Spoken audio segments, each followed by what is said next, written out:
पहले उत्तर प्रदेश में मुसलमानों को नमाज पढ़ने पर रोक लगाई और फिर सौगात में ये बिल लाया गया। निसार में तेरी गलियों पे है वतन, जहां चली है रिवाजो गैर कि कोई ना सर उठाकर चल सके। मैं सभापति जी आपको ये बताना चाहती हूँ कि ईद के मौके पर एक विधवा महिला अपनी लड़की के साथ मेरे पास आई और उसने बताया कि वह एक वक्फ की प्रॉपर्टी में रहती है, वही उसके सर पर छत का काम भी करती है और उसकी रोजी रोटी भी वहीं से आती है। वो इस बिल को लेकर इतनी फिक्रमंद थी कि कहीं उससे वो उसकी संपत्ति ना छीन ली जाए। वो अकेली एक ऐसी महिला नहीं है, ऐसे लाखों लोग हैं जो वक्फ की गरीब महिलाएं जो वक्फ की संपत्ति से अपना रोजगार चला रहे हैं। और ये जो वक्फ बाय यूजर क्लॉज के हटाने से लाखों वक्फ की जायदाद अपना स्टेटस खो देंगी और लाखों लोग इसी तरीके के लोग सड़कों पर आ जाएंगे। वक्फ क्या है? वक्फ बाय यूजर क्या है? इसका ये मतलब है कि कोई जायदाद अगर सालों से दीन और भलाई के कामों के लिए इस्तेमाल हो रही हो तो वो खुद ब खुद वक्फ मानी जाएगी। हिंदुस्तान की अदालतों ने भी इस बात को तस्लीम किया है। वक्फ बाय यूजर सिर्फ वक्फ बोर्ड को ही मिली कोई खास सौगात नहीं है। इससे भारतीय संविधान के आर्टिकल 14 और 15 का सीधा उल्लंघन है, जो धर्म और जाति के आधार पर भेदभाव और कानून के सामने सभी की बराबरी पर जोर देता है। मैं इसके साथ ये भी कहना चाहती हूँ कि सत्ता के लोग जो एक दूसरे की पीठ थपथपा रहे हैं कि वक्फ बाय यूजर का जो अमेंडमेंट इन्होंने दिया उसको एक्सेप्ट कर लिया गया है, लेकिन इनकी शरारत यह है कि उसके साथ ही एक ऐसा प्रोवाइजो इसमें शामिल किया गया जिसके आधार पर यह कहा गया है कि अगर कोई भी वक्फ की संपत्ति विवादित हो तो वो अपना वक्फ स्टेटस खो देगी। तो चाहिए सोने पर सुहागा एक काम और किया है। सरकार ने वक्फ की कानून के सेक्शन 107 को हटाकर लिमिटेशन एक्ट में 12 साल तक ही किसी के खिलाफ अदालत में जाने का प्रोविजन है। सेक्शन 107 में बोर्ड को लिमिटेशन एक्ट से राहत मिली हुई थी। वक्फ बोर्ड कभी भी अवैध कब्जाधारियों के खिलाफ अदालत जा सकता था। अगर ये सेक्शन ना हो तो अवैध कब्जा करने वाले लोग कानूनी प्रक्रिया का फायदा उठाकर वक्फ की प्रॉपर्टी को हड़प सकते हैं। अन्य धार्मिक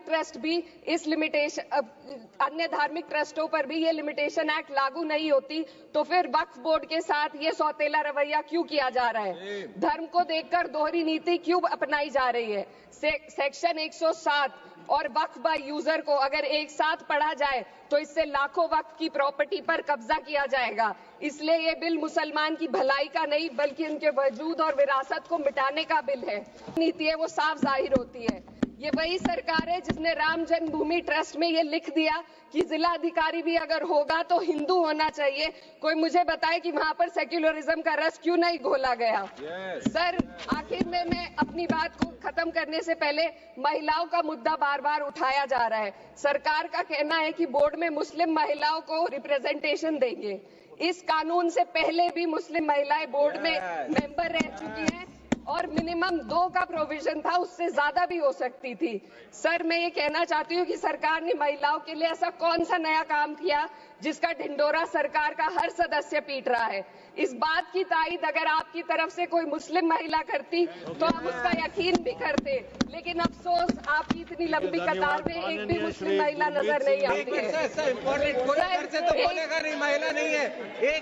मैं खुद एक मुस्लिम महिला हूँ, मैं सिर्फ मैं माइनॉरिटी महिला हूँ। इस सदन में हम सिर्फ 2 महिलाएं हैं और उस नाते से मैं ये बात कहना चाहती हूँ कि इस बिल के माध्यम से मुस्लिम महिलाओं को कुछ नहीं मिल रहा है। ये हमें कुछ नहीं देना चाहते, सिर्फ टोकनिज्म हमारे नाम पर बनाकर एक नैरेटिव मीडिया में चलाना चाहते हैं। तो ये बिल मुसलमान की भलाई का नहीं, उनकी पहचान को मिटाने का है। सर, अंत में मैं बस यही कहना चाहती हूँ कि कागजों की कैद में बस नाम रह जाएंगे, वो जो हमारे थे सिर्फ दावे में रह जाएंगे। इस बिल के द्वारा मीठी ईद के जायके को कड़वा करना यही असली सौगाते मोदी था। बहुत बहुत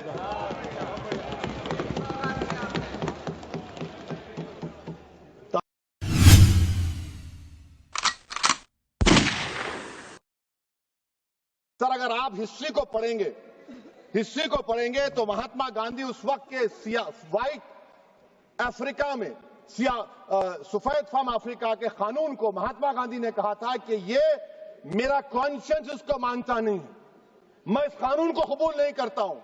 तो महात्मा गांधी ने क्या किया? उन्होंने उस कानून को फाड़ दिया।